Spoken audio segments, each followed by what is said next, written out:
Delight IAS में मैं kiwi Singh आप सभी का एक बार फिर से स्वागत करती हूँ। आज इस वीडियो में हम साइंस एंड टेक्नोलॉजी का पार्ट 2 देखने वाले हैं। ठीक है, टॉप 500 सीरीज में ये दूसरा पार्ट है साइंस एंड टेक का। इससे पहले एक पार्ट इसका आ चुका है और आप हमारी प्लेलिस्ट में जाके इसके अलावा हिस्ट्री, ज्योग्राफी, पॉलिटी, आईआर और इन्वायरमेंट के इसके भी वीडियोस देख सकते हैं। जितने भी ये क्वेश्चन है वो 2023 के प्री के लिए बहुत ही इंपॉर्टेंट है। ठीक है, तो आप सबसे रिक्वेस्ट है आप हमारे चैनल पे जाइए और उस वीडियोस को देखिए। तो शुरू करते हैं आज का क्वेश्चन।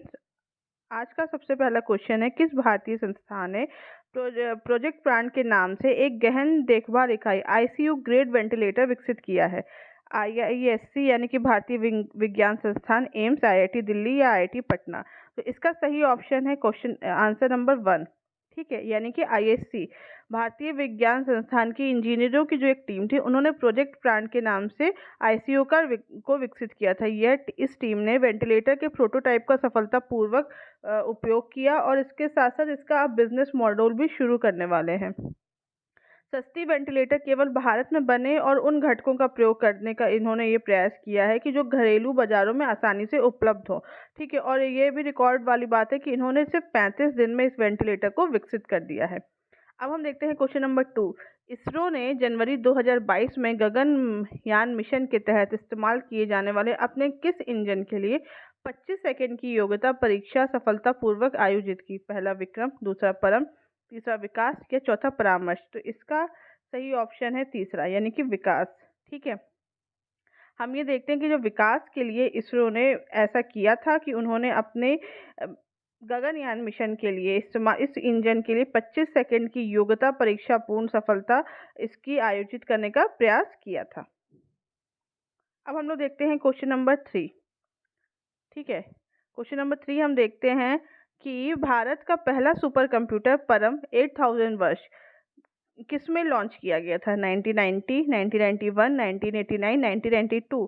तो इसका कौन सा ऑप्शन सही है? इसका ऑप्शन 2, 1991 सही है। ठीक है, ठीक है, हम तो जानते हैं परम के बारे में। परम 8000 इस श्रेणी की पहली मशीन थी और इसको शुरुआत से बनाया गया था। विजय पी भाटकर को इसके पहले वास्तुकार के रूप में जाना जाता है। इन्होंने इसके विकास का नेतृत्व किया था। इन्होंने 1991 में इसको विकसित किया था और ये centre for development and advance computing CDAC द्वारा डिजाइन और इसको असेंबल किया गया था। ठीक है, परम का अर्थ क्या होता है? परम का अर्थ होता है सर्वोच्च। नवंबर 2020 तक श्रेणी में नवीनतम और सबसे जो तेज मशीन थी उस टाइम तक परम सिद्धि एआई थी। ठीक है, और अगर हम जानते हैं सीडेक के बारे में थोड़ा सा जानते हैं, तो सीडेक का मुख्यालय पुणे में है और इसको 1987 में बनाया गया था।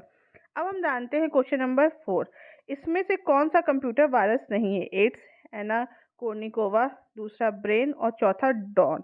देखिए, ये बहुत ही कंफ्यूजिंग क्वेश्चन है। ठीक है, इसका सही ऑप्शन है डॉन। ठीक है, इसके साथ साथ एना कॉर्निविका कंप्यूटर वायरस है जिसको मुख्य औपचारिक रूप से एना के रूप में जाना जाता है। इसके साथ साथ एड्स और ब्रेन भी एक प्रकार का कंप्यूटर वायरस है। एड्स एमएस डॉस संगत फाइल की की जितनी भी प्रॉब्लम होती है उसको उठाए जाने वाला ये पहला वायरस है। और हम इसके बाद जितनी भी देखेंगे तो इसमें से ब्रेन भी एक तरीके का कंप्यूटर वायरस है। सिर्फ एकमात्र डॉन जो एक ऐसा शब्द है जो कि एक कंप्यूटर वायरस नहीं है। अब हम लोग देखते हैं क्वेश्चन नंबर 5। किस भारतीय प्रौद्योगिकी संस्थान यानी कि आईआईटी ने एक रोबोट होमोसेफ विकसित किया है जो भारत में मैला ढोने की प्रथा को समाप्त कर सकता है? IIT Kanpur, IIT Guwahati, IIT Delhi और आईआईटी मद्रास? इसका कौन सा ऑप्शन सही है? इसका ऑप्शन 4 सही है। ठीक है, आईआईटी जो मद्रास है, आईआईटी मद्रास ने यह रोबोट होमोसेफ विकसित किया है जो भारत में मैला ढोने की प्रथा को समाप्त कर सकता है। रोबोट मानव हस्तक्षेप के बिना सेप्टिक टैंक को साफ करता है। इस रोबोट ने पिछले कई वर्षों में आईआईटी मद्रास के जो प्रोफेसर हैं उनके नेतृत्व में, प्रोफेसर का नाम क्या है? प्रभु राजगोपाल के नेतृत्व में एक टीम द्वारा इसको विकसित किया गया है। और इसके बारे में हम कुछ जानते हैं तो जो अन्य चीज़ें हैं इसको पूरी तमिलनाडु में इन्होंने ऐसी योजना बनाई है कि इसको पूरी तमिलनाडु में लागू किया जाएगा और उसको वहाँ पर पूरी तरीके से विकसित करने के बाद वहाँ पर जो ये प्रथा है मैला ढोने की उसको ख़त्म किया जाएगा। अब हम लोग जानते हैं क्वेश्चन नंबर 6। प्राय समाचारों में चर्चित बैलिस्टिक मिसाइलें हैं क्या है? इन मिसाइल को क्षितिज से एक स्टीप ट्रेजेक्टरी द्वारा लॉन्च किया जाता है। दूसरा, यह ऊर्जा युक्त और अनियंत्रित मिसाइलें हैं। तीसरा, यह मिसाइलें अधिकांशतः वायुमंडल के बाहर उड़ान भरती है। चौथा, डी, यह गुरुत्वाकर्षण और वायु प्रतिरोध द्वारा शासित गैर ऊर्जा युक्त पर्यवेक्षक वाली मिसाइलें हैं। इसमें हमें बताना है कि कौन सा ऑप्शन सही है। तो इसमें जो ऑप्शन डी है ना, वो सही है। बैलिस्टिक मिसाइल एक मिसाइल किस तरीके की होती है जो एक पूर्व निर्धारित लक्ष्य के लिए एक या एक से अधिक वॉरहेड पहुंचाने के उद्देश्य से एक ट्रेजेक्टरी का अनुसरण करती है। इसके अधिकांश ट्रेजेक्टरी गैर ऊर्जा युक्त होते हैं और जब ये वायुमंडल में उड़ान भरती है तो गुरुत्वाकर्षण और वायु प्रतिरोध द्वारा नियंत्रित होती है। यह क्रूज मिसाइल के विपरीत होती है जो वायु गतिकी द्वारा निर्देशित होती है। लंबी दूरी के अंतर महाद्वीपीय बैलिस्टिक मिसाइलों को एक स्टीप उपकक्षीय ट्रेजेक्टरी से लॉन्च किया जाता है और अधिकांशतः ये वायुमंडल से बाहर उड़ान भरती है। और शॉर्टर रेंज बैलिस्टिक मिसाइलें पृथ्वी के अंदर वायुमंडल के अंदर उड़ान भरती है। तो दो तरीके का है, एक जिनकी लंबी दूरी है यह वायुमंडल से बाहर उड़ान भरती है और जो कम रेंज की होती है वह वायुमंडल के अंदर उड़ान भरती है। अब हम लोग देखते हैं क्वेश्चन नंबर 7। निम्नलिखित कथनों पर विचार कीजिए। जल के नीचे संचार के लिए समर्पित सोनार को जहाजों और पनडुब्बियों में स्थापित किया जा सकता है। दूसरा, हवाई जहाजों में स्थापित सोनार समुद्र में दुर्घटनाग्रस्त होने की स्थिति में इनके स्थानों को पता करने के लिए बीकन के रूप में प्रयोग कर सकते हैं।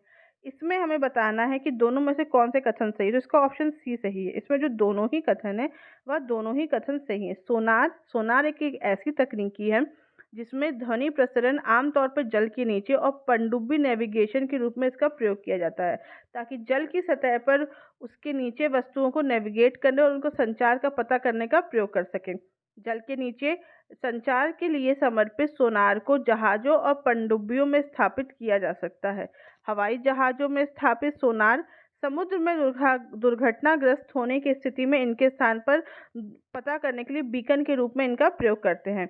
और इस ध्वनि जो तकनीकी होती है उसे विशेष रूप से जल के नीचे किए जाने वाले अनुप्रयोगों के लिए बहुत अनुकूलित है, मतलब उसके लिए काफ़ी अच्छी है क्योंकि ध्वनि हवा की तुलना में जल के अंदर अधिक तेज़ी से गति करती है, जिससे वहाँ की जो ध्वनि की तकनीकें हैं उनके लिए काफ़ी ज़्यादा अच्छी रहती है। अब हम देखते हैं क्वेश्चन नंबर 8। नैग मिसाइल के संबंध में निम्नलिखित कथनों पर विचार कीजिए। इस मिसाइल को परमाणु पेलोड को पहुंचाने के लिए डिजाइन किया गया है। दूसरा, ये लक्ष्य पर निशाना लगाने के लिए अवरक्त का प्रयोग करती है। इनमें से हमें बताना है कि कौन सा कथन सही है।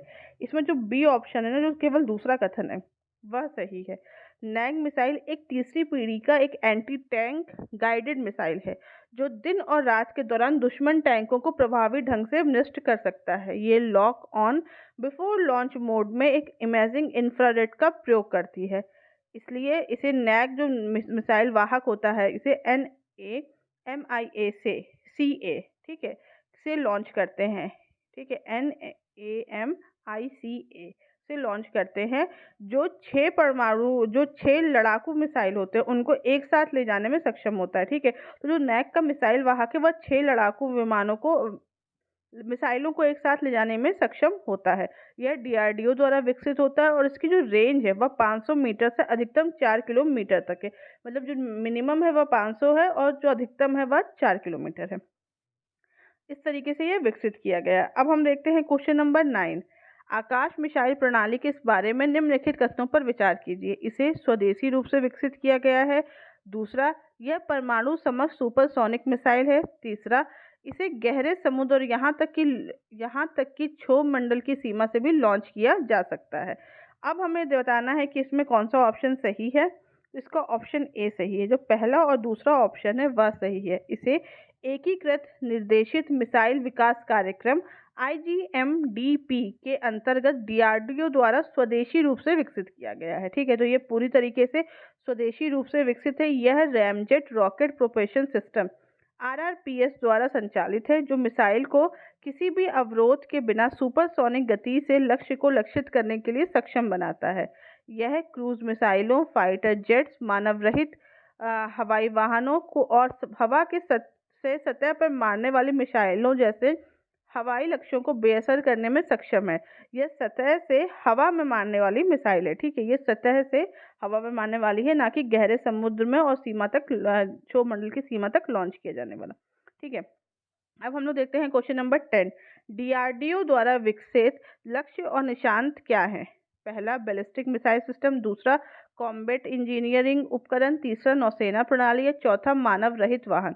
तो इसका ऑप्शन डी ठीक है। ठीक है, मानव रहित वाहन है। यह डीआरडीओ द्वारा विकसित एक उच्च गति का लक्ष्य ड्रोन प्रणाली है। ठीक है, और ड्रोन को लक्ष्य के बारे में बात करें, और ड्रोन को ग्राउंड कंट्रोल स्टेशन द्वारा यहाँ पे नियंत्रित किया जाता है। और निशांत यूएवी को मुख्य रूप से दुश्मन के इलाके में खुफिया जानकारी एकत्र करने, किसी प्रकार की खोज करने, प्रशिक्षण करने के लिए, निगरानी करने के लिए, फायरी करेक्शन के लिए, डैमेज असेसमेंट के लिए किया था। मतलब एक तरीके से निशांत के बारे में हम ये देख सकते हैं कि यह चीज़ों की मतलब तक पहुंच आपको वहां देख के बताता है कि वहां पे क्या हो रहा है। ठीक है, तो यह इस प्रकार की प्रणाली का विकसित किया गया, और ये दोनों ही डीआरडीओ द्वारा विकसित की गई है और हमारी रक्षा के लिए बहुत इंपॉर्टेंट है। तो ये 10 क्वेश्चन हो गए हैं आपके जो इस बार के साइंस एंड टेक्नोलॉजी के पार्ट 2 के। आपको इस सबकी पीडीएफ हमारे टेलीग्राम ग्रुप पे मिल जाएगी। आज के वीडियो में बस इतना ही, और हमारे पीडीएफ के लिए आप टेलीग्राम ग्रुप से जुड़िए। Thank you so much.